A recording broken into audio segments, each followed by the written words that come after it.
Saya bilang sama orang tua, Bu, Pak, saya tuh sakit, gini gitu kan. Ibu saya bilang gini, kalau kamu sakitnya di pondok, kamu juga bakalan sehat, juga ada di pondok itu. Juga. Iya. Kalau sakit nggak usah minta pulang.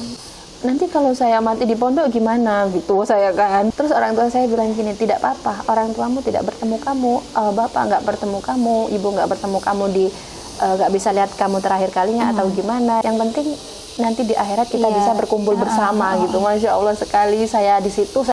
Asyarifi, Asyarifi, pesantren pilihan kita. Asyarifi, Asyarifi, untuk masa depan lebih cerah. Asyarifi, Asyarifi, Ahlus Sunnah wal Jamaah. Assalamualaikum warahmatullahi wabarakatuh. Baik, berjumpa lagi dengan saya Saskia Amaradana di YPP Asyarifi Channel. Pada kesempatan kali ini kita akan ngobrol bareng santriwati Asyarifi Islamic Eco Boarding School. Nah, kita kedatangan bintang tamu nih dari salah satu pengurus kita di Pondok Pesantren Asyarifi Putri. Ayo Mbak, kenalin dulu nama Mbak ini siapa Mbak? Bismillahirrahmanirrahim. Assalamualaikum warahmatullahi wabarakatuh. Perkenalkan, nama saya Umi Rodiah. Mbak Umi. Ya. Hai, kenalin, salam kenal Mbak Umi. Ya. Nah, Mbak Umi asalnya dari mana Mbak Umi? Saya dari Palembang, Sumatera Selatan. Jauh juga ya Mbak Umi? Ya, alhamdulillah. Tahu dari Asyarifi itu dari mana Mbak? Dari teman pertamanya gitu. Temen? Ya. Nggak dari TikTok atau Instagram gitu Mbak? Iya, waktu itu teman saya tuh ngasih video. Ngasih video, terus saya stalking itu di TikToknya, terus saya lihat-lihat gitu. Oh, bagus gini. Saya suka. Saya tuh tertarik pertama kali itu lihat video yang pakai berbahasa asing. Oh, gitu. bahasa asing ya. Jadi saya tuh tertarik. Pertamanya sih takut karena kan nggak bisa kan ya. Tapi modal niat aja, pokok masuk gitu. Iya. Ya gitu. Dan alhamdulillah pas sampai ya benar-benar nggak bisa bahasanya. Gitu. Tapi bahasa yang tidak saya bisa ini ternyata berasal dari Indonesia, suku Indonesia, yaitu suku Madura. Oh, Madura, ya. Saya nggak bisa bahasa Madura karena kan di Palembang tidak ada orang yang berbahasa seperti itu. Dan alhamdulillah selama di sini saya menjadi bisa ngerti gitu. Ya alhamdulillah ya. Alhamdulillah. Ya.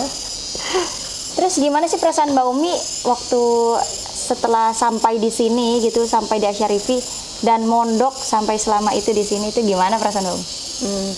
Senang sih, senang banget karena apa ya, suasananya itu enak, suasana dingin, udaranya segar karena kan kebiasaan hidup di lingkungan yang sehat di sini.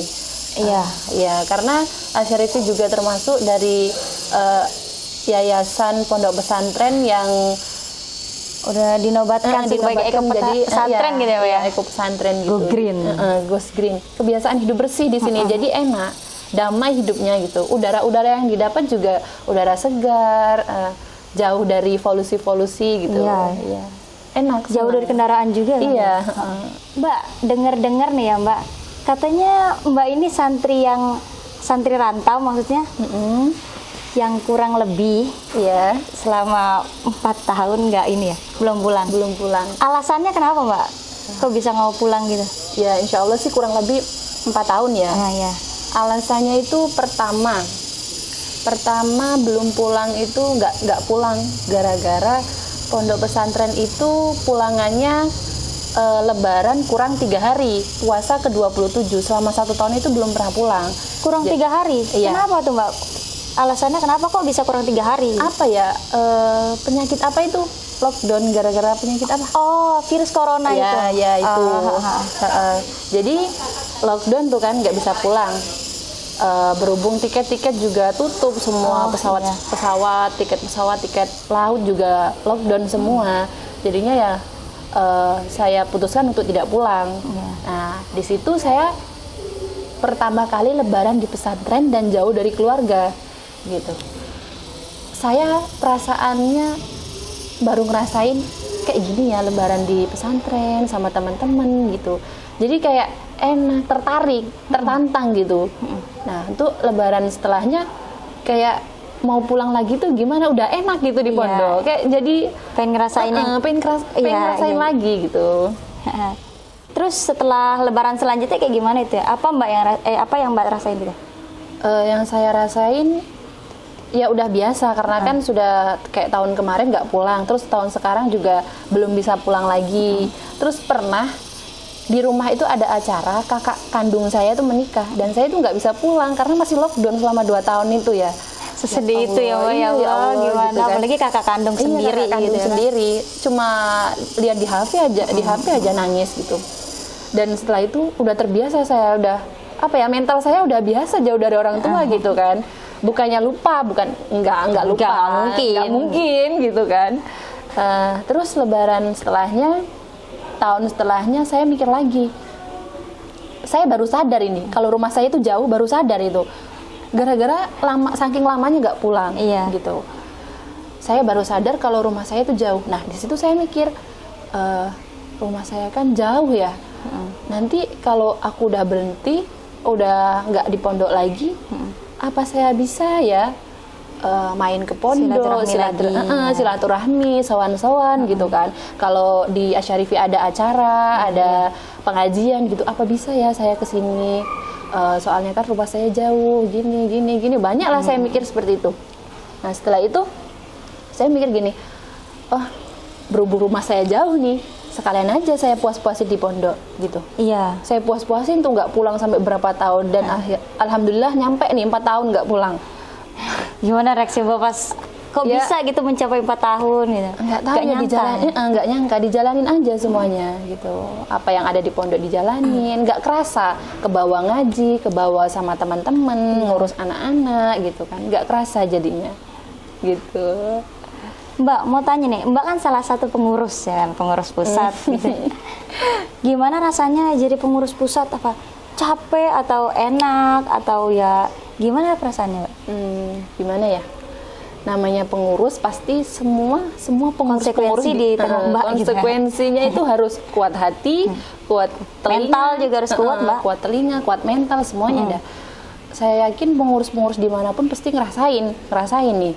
Namanya di pondok ya.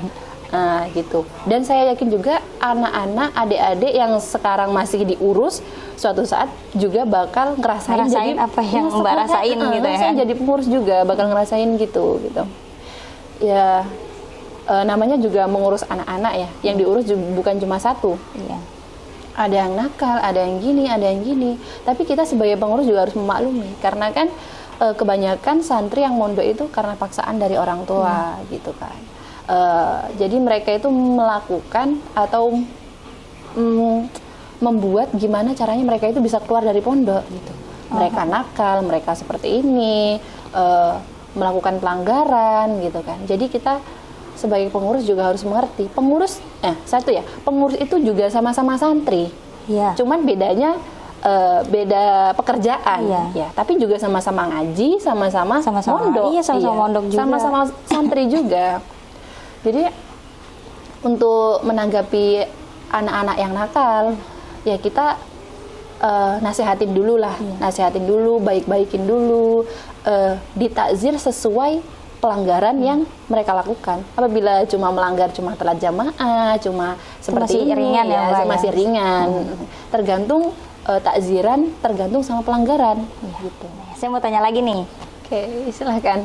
Apa tanggapan Mbak buat anak-anak rantau nih, santri yang dari jauh-jauh, dari Aceh, dari mana, terus kalau misalnya mereka lagi ngeluh, terus mereka nggak betah, mereka nuntut orang tua mereka untuk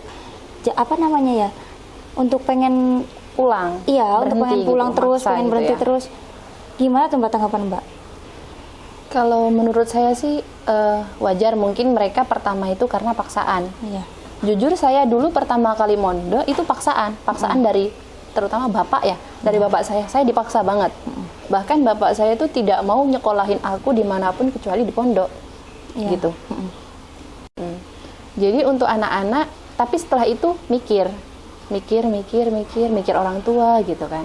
Jadi untuk anak-anak yang dari jauh-jauh mondoknya dari Pulau Sumatera ke Jawa, Kalimantan, dari Sulawesi, NTT, dari Aceh, jauh gitu. itu Iya Mbak, banyak ya. kan.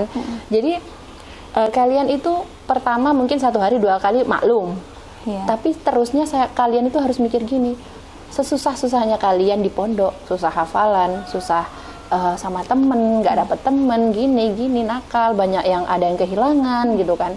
Jadi ketika itu kita mikir, iya hidup di pondok susah gini. Tapi kalian juga harus ngerti orang tua. Ada orang tua yang lebih susah mondokin kalian. Ada orang tua di rumah yang berjuang demi kalian, kita gitu. Mengeluarkan banyak uang, banyak biaya, banyak tenaga Iya. juga. Terus pasti kan karena jauh dari anak atau jauh dari orang tua, pikiran gitu ya Mbak, beban pikiran iya. juga gitu. Terus kayak yang orang tua kerja dari siang sampai malam, gimana kalau misalnya mereka masih nuntut untuk, ayo lah Pak pulangin aku, nanti kan yang dicari ilmunya. Iya, jadi kan gini, tidak apa-apa. Dari pertama kita mungkin dari paksaan. Jujur saya mondok juga dari paksaan dulunya. Nah, ketika saya di pondok, saya ikut ngaji, saya ikut kegiatan, jadi ngerti ilmu, ngerti gini, orang tua itu gimana, adab sama orang tua itu gimana. Oh, jadi kita mikir, oh, berarti selama ini aku maksa berhenti ke orang tua itu tidak baik, gini gitu. Dan saya ngerasain kayak hidup di pondok itu kayak hidup yang sebenarnya. Perilaku baik sama orang yang lebih tua itu gimana. Unsur Jadi saya ini kesannya kayak gini ya, paksa, jadi paksa terbiasa gitu. Malah sekarang saya kalau nggak dipondokin itu gimana, dan bahkan saya sekarang sampai betah nggak pulang. Iya, begitu. Sampai kurang lebih selama itu. Iya, gitu. selama mondok belum pernah pulang. Iya, nggak apa-apa. Mungkin dari anak-anak sekarang yang untuk tidak betah, tidak kerasan di pondok itu tidak apa-apa. Tapi ketika itu kita harus ketika kita belajar, ketika kita ngaji harus diresapi pelajaran-pelajaran itu ya. Setelah itu kan kita bisa tahu jati diri kita itu gimana. Kita bisa ngerti ke orang tua, kita bisa tahu gini kenapa kok dipondokin gitu. Pesan untuk ibu-ibu atau wali murid atau wali santri buat para wali murid atau para orang tua yang memondokkan anaknya di pondok pesantren dimanapun itu, khususnya Asyarifin ya. Ketika kalian mengantar anaknya ke pondok, kan di situ udah ada bahasa titip, bahasa titip ikhlas dengan semua apa yang peraturan ada di pondok gitu.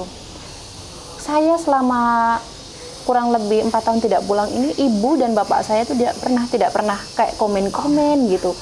Kayak intinya mereka itu apabila anaknya di pondok sudah nitip, sudah pasrah sesungguhnya, yang sangat pasrah. Apapun yang terjadi sama saya gitu. Dan bahkan orang tua saya juga pernah bilang gini, pernah saya itu sakit di pondok. Mustahil selama 4 tahun saya nggak pernah sakit, itu mustahil. Nggak mungkin ya. Saya pernah sakit, terus saya bilang gini, Bu, Pak, saya tuh sakit gini gitu kan. Terharu juga saya, ya Allah. Saya sakit di pondok gini. Ketika itu saya bilang sama orang tua, bapak saya itu bilang gini, dijalani apa aja yang ada di pondok itu dijalani. Karena semua yang dilakukan di pondok itu ibadah. Mau kamu tidur, mau kamu mandi, mau kamu makan, itu ibadah semua yang ada di pondok itu. Dan apabila kamu sakit di pondok, ibu saya bilang gini, kalau kamu sakitnya di pondok, kamu juga bakalan sehat, bakalan waras, warasnya juga ada di pondok itu. Juga, iya. Kalau sakit gak usah minta pulang, karena kamu sakit di pondok itu, yang jaga kamu itu bukan orang tua, benar bukan orang tua, tapi siapa? Ada yang lebih mulia dari orang tua, yaitu malaikat yang menjaga kamu. Kamu tidur dipeluk sama malaikat, diusap sama malaikat gitu. Saya ketika itu, Masya Allah, langsung berpikir panjang gitu. Saya mikir, saya di sini banyak ibu-ibu yang anaknya sakit, kurang diginiin karena belum diperiksain, belum sempat, atau pengurus masih ada kesibukan masing-masing. Ketika orang tua itu komen ya, gimana Mbak, anak saya kok sakit gak gini. Saya ketika itu terpikir sama orang tua saya, ibu saya, bapak saya, ya Allah, bapak saya aja semengerti ini anaknya di pondok. Bahkan beliau itu lebih tenang, lebih damai anaknya di pondok gitu. Terus saya pernah gini, nanti kalau saya mati di pondok gimana gitu, saya kan Syahid. terus orang tua saya bilang gini, tidak apa-apa, orang tuamu tidak bertemu kamu, bapak nggak bertemu kamu, ibu nggak bertemu kamu, di nggak bisa lihat kamu terakhir kalinya atau gimana gitu kan. Yang penting nanti di akhirat kita bisa berkumpul bersama gitu. Masya Allah sekali, saya di situ saya lebih tambah semangat untuk mengaji untuk kedua orang tua saya, terutama ibu, bapak, yang paling berarti dalam hidup saya. Masya Allah sekali. Karena ini gini, karena beliau itu tahu kalau apabila beliau nanti banyak komen, banyak anu dari pondok, banyak protes dan banyak menghina pondok juga ya. Kok pondoknya gini, ternyata gini ya, banyak lah. Nanti yang bakalan susah siapa? Anaknya sendiri. Anaknya yang susah menuntut ilmu, anaknya yang susah dapat apa ya, nggak ditemenin sama temennya, atau susah nangkep pelajaran gitu kan. Ya seperti itulah, namanya juga di pondok banyak kejadian-kejadian yang menurut kita itu biasa, tapi itu padahal luar biasa gitu. Mbak Umi, kira-kira apa sih prinsip yang Mbak tanamkan gitu selama mondok di sini gitu, selama mondok di Asyarifi ini? Tanamkan itu nggak banyak, tidak banyak, cuma satu, yaitu manut, yang artinya itu nurut itu dalam segala hal, nurut dalam undang-undang. Sebenarnya mondok itu nggak susah sih, nggak usah. Mungkin mereka bilang mondok itu rumit gini-gini, nggak serumit itu. Cukup satu, manut itu dalam artian kita manut undang-undang. Udah wes, nggak usah repot. Apa yang ada di undang-undang itu diturutin aja. Udah tenang, damai hidup kita. Selagi kita disuruh gini sama pengurus, manut. Pengurus juga nggak bakal menyuruh, tidak bakal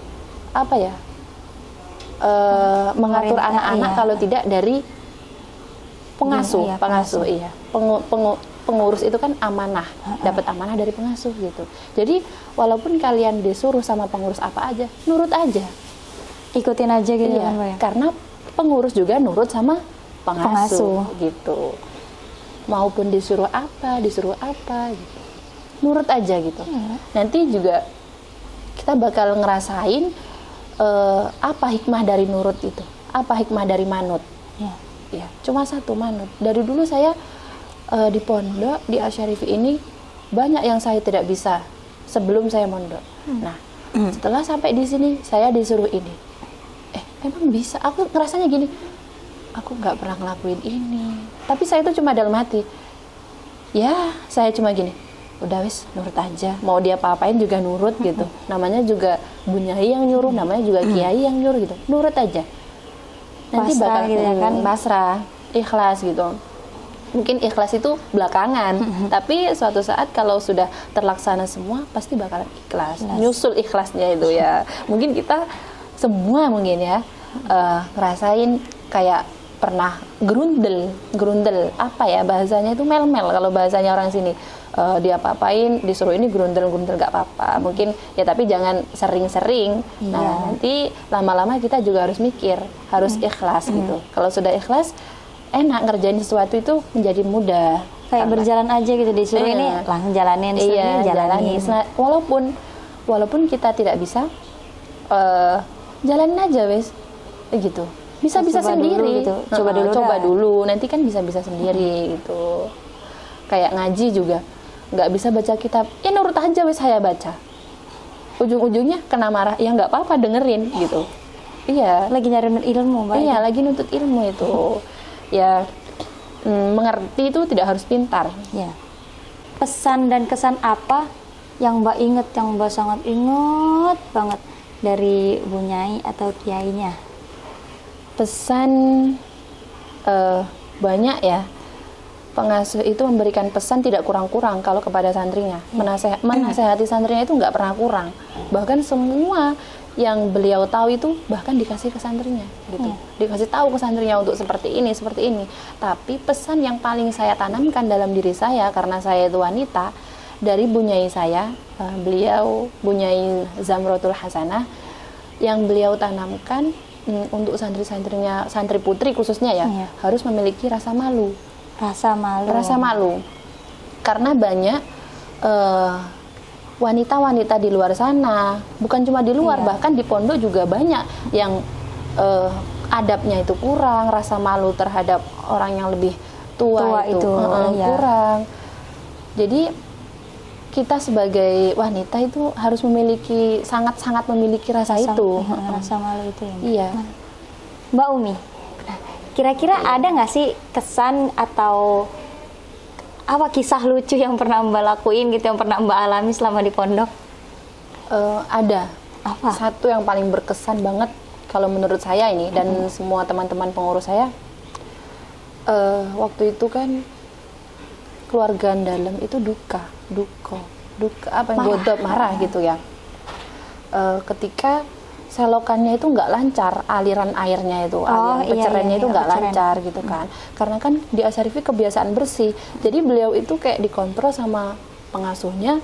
Ketika itu selokannya itu kotor dan airnya nggak mengalir secara lancar, jadi timbullah kayak banjir-banjir kecil gitu ya. Nah jadi ketika itu pengurus itu langsung dikumpulin, semua pengurus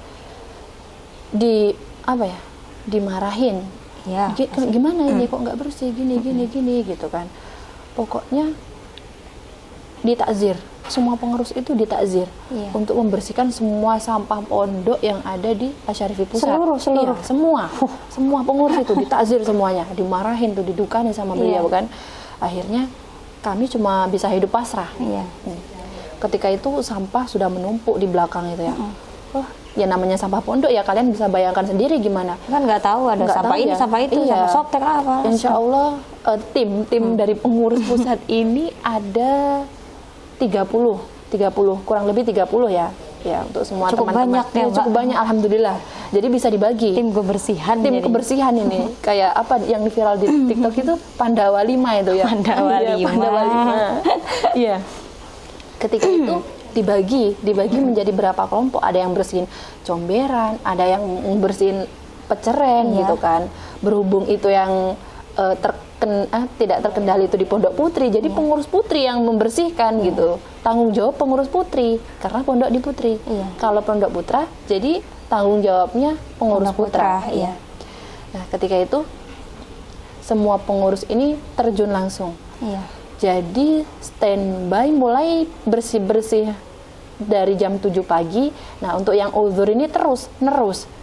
Nanti yang suci itu gantian, jamaah dulu gitu. Jadi yang uzur ini nerusin bersih-bersih standby dari jam 7 pagi sampai jam 7 malam. Selama itu, Mbak? Iya, selama itu. Sampai bersih-bersih sampai ketika sudah bersih ya, kaget. Wah, gitu. Itu bukan cuma bersih ya, makanya bersih, jadi glowing, glowing banget. Makanya gini, ya Allah, enak ya kalau bersih. Makanya beliau itu pengasih itu apa ya, menanamkan kebersihan banget gitu. Karena emang enak dilihat. Karena emang enak banget dilihat. Pertama dari penggunungan sampah, sekarang menjadi kayak dataran yang indah gitu kan.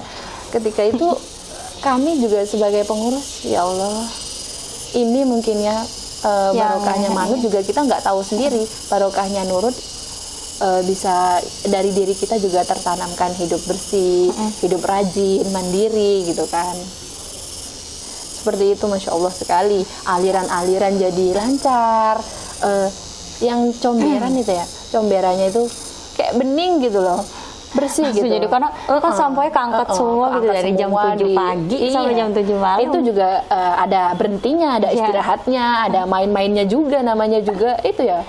Nama juga santri ya, ada makan-makannya gitu. Asik ya Mbak kalau misalnya lagi kerja sambil main-main. Kalau lagi kerja, apalagi bareng temen ya, bahagia, nggak kerasa kerja itu, nggak kerasa capek malahan, enak, Masya Allah sekali gitu kan. Itu kenangan yang saya ingat, karena kan kenapa kok berkenang banget menurut saya hal seperti itu, padahal kan cuma kenangan kok di sampahan gitu ya. Masya Allah, jangan diremehin, karena dari dulu saya itu nggak pernah mondok ya, nggak pernah megang sampah, nggak pernah kayak megang apa ya kotor-kotor gitu kan. Nah selama di Asyarifi ini saya disuruh seperti itu. Pertama kaget, pertama saya nggak pernah kayak gini, tapi teman-teman saya lihat teman-teman saya nurut semua seperti ini. Oh ya udahlah, tak jalanin aja. Iya. Jadi saya di sini tuh ya pegang sampah, ya pegang sotel wajan gitu, terus pegang sapu, pegang apa lagi ya? Kayak udah terbiasa ya ngecat gitu, disuruh ngecat lah. Udah terbiasa nyikat jeding, nyikat WC juga udah terbiasa. Ya semoga aja nanti prinsip ini, kebiasaan ini bisa terus saya pegang selama di rumah gitu. Amin. Buat semuanya ya, semoga menjadi santri yang lebih bersih, menjadi pribadi yang lebih baik gitu. Pesan atau kesan yang Mbak akan kasih buat para alumni atau para santri yang masih mondok di Asyarifi itu apa Mbak kira-kira? Pesan yang pertama untuk para santri dulu ya. Para santri dulu. Jadi santri itu, potensi santri itu kan beda-beda. Ada yang pinter di bidang kitab, ada yang pinter di bidang tahfidz, bidang lukis, bidang kiro, semua aja. Intinya banyak di bidang masing-masing ya? Di bidang masing-masing. Dan semua tidak harus minder, tidak harus minder dengan bisanya teman, dengan kesuksesan teman, dengan juaranya teman. Gak harus diminderi, itu semua gak harus diminderi, gak harus insecure ya, gak harus insecure buat para santri, khususnya untuk Asyarifi dan santri manapun gak harus insecure dengan orang lain. Kita harus melihat potensi diri kita. Orang juara itu udah biasa, karena kan setiap tahun pasti kita lihat orang juara gitu. Nggak usah dilihat dah orang-orang juara kayak gitu. Lihat diri kita sendiri. Apa bisanya kita? Itu yang kita jalani. Fokus kita bisanya di bidang lukis. Fokus tekunin di bidang lukis itu. Semangat gitu. Karena kelebihan yang ada di diri kita itu tidak ada pada diri orang lain. Tidak ada pada diri orang lain. Dan kita harus istiqomah. Istiqomah, potensi kita itu dikembangin gitu. Ya. Dan yang nomor 2 untuk para alumni. Khususnya untuk buat para alumni Asyarifi semuanya, buat para teman-teman saya juga telah berhenti dari pondok atau ya sudah boyong. Di apapun kita mau jadi terserah sesuai potensi kita masing-masing. Yang penting apa? Satu, jangan lupa hati kita, jangan lupa diri kita bahwa kita itu adalah santri. Gitu. Maksudnya santri itu gimana? Jiwa-jiwa santri. Ya, maksudnya santri itu gimana? Kalau bukan di pondok itu dipakai di rumah. Kita jalankan, kita amalkan, gitu. Sama banget itu adab ya. Biasanya, biasanya penting santri, banget di luar itu penting banget itu di luar ya, khusus para santri ya. Para alumni yang dulunya merasa nakal, merasa bandel di pondok, merasa banyak masalah, merasa banyak masalah selama ada di pondok itu. Ketika menjadi alumni atau kita memperbaiki hubungan baik kita terhadap pondok dalam ataupun pengurus, kiai yang asuh, kiai sumber utamanya, gitu kan. Tapi kiai khusus ya, bahasa Jawanya itu sowan. Sowan gitu. Kalau ada acara itu ke pondok, gitu. Silaturahmi juga. Silaturahminya itu jangan putus gitu. Itu juga. Itu yang terpenting sih. Oke, sekian untuk podcast kali ini. Semoga bermanfaat. Saya Saskia Amaradana dan ini Mbak saya Umi Rodia. Pamit undur diri. Assalamualaikum warahmatullahi wabarakatuh.